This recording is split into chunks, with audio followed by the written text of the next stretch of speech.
This is the third video in our three-part video series on alarms and notifications.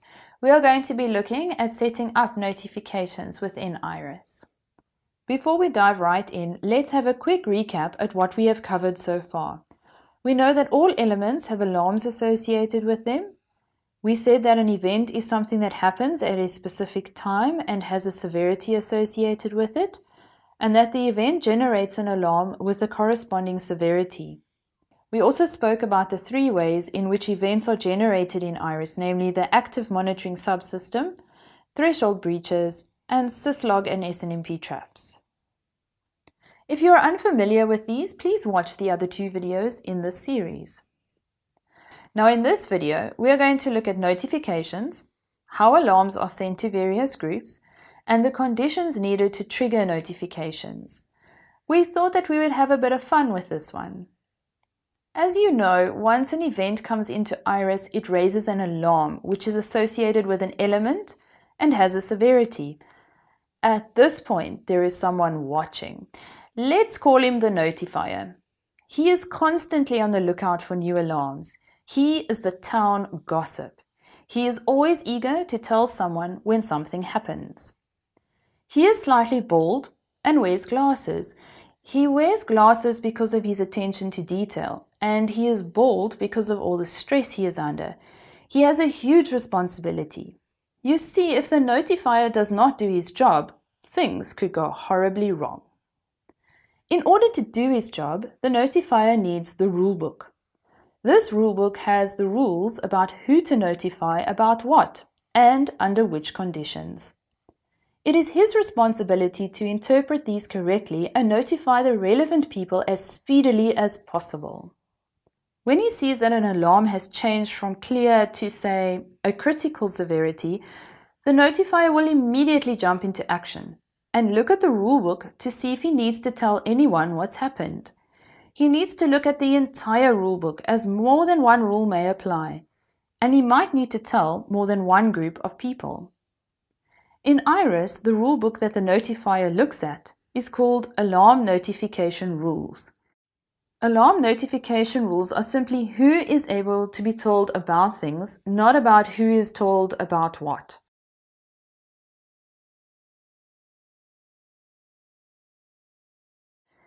Click on the plus icon as you are adding a new notification group. One doesn't exist yet for this threshold. We have, for example, a group knock. They need 24-hour notifications. They are in their own view knock. When you select or type in a view here, you are actually assigning this notification group to a view, so the users with permissions in that view will be able to edit this group and route notifications to it. This has nothing to do with filtering. A user with sufficient privileges can send alerts to any group regardless of the setting. If I don't want this notification group edited by other people in the system, I leave this blank, and then only the unrestricted administrator can edit this group. If I want to allow, for example, Africa Bank to change their own notification hours, then I will put Africa Bank in here. And the administrators of Africa Bank are now able to change their notification groups. This field populates automatically if you log in with a default. There are several methods that you can use to notify groups of people. You can use email, type or copy in the relevant email addresses. You can list the phone numbers separated by commas. Note that you need an SMS gateway provider to do this. It won't just work. You need to register a gateway service provider, and this has to be configured in Iris to connect to that gateway. You can send a notification via Twitter if you like, Pushbullet, Telegram, Slack, and general syslogs. And then there is an option called External. There is a script in the back end of Iris that will send a notification to Remedy, Freshdesk, or some other ticketing system. This has to be configured in the back end. It does not automatically work.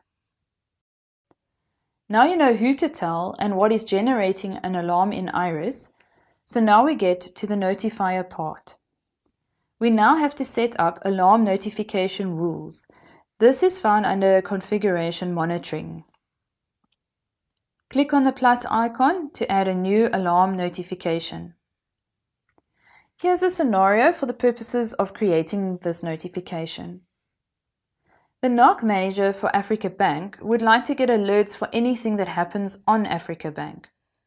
We can say alerts on threshold breaches, but let's say alerts for everything so that we do not have to set up more alerts on other sources.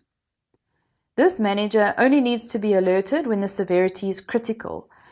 Alert Africa Bank on all issues. This scenario is just for Africa Bank, so we would like to make sure the notifications would just go to Africa Bank.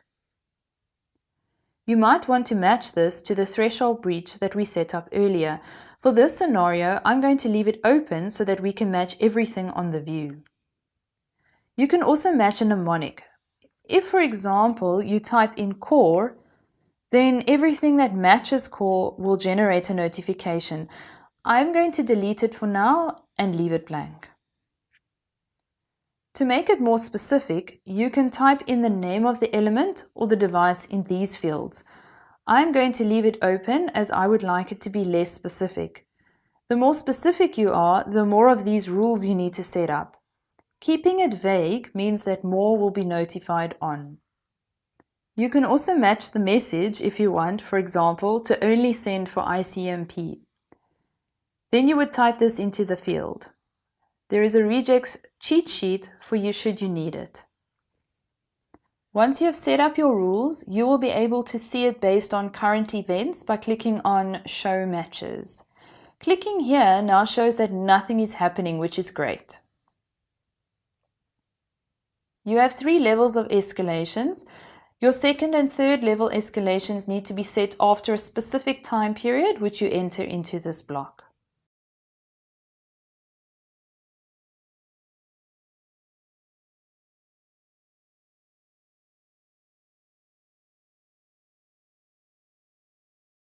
This concludes our 3-part video series on alarms and notifications. We hope that this series has helped you understand these better. Visit our website for more training.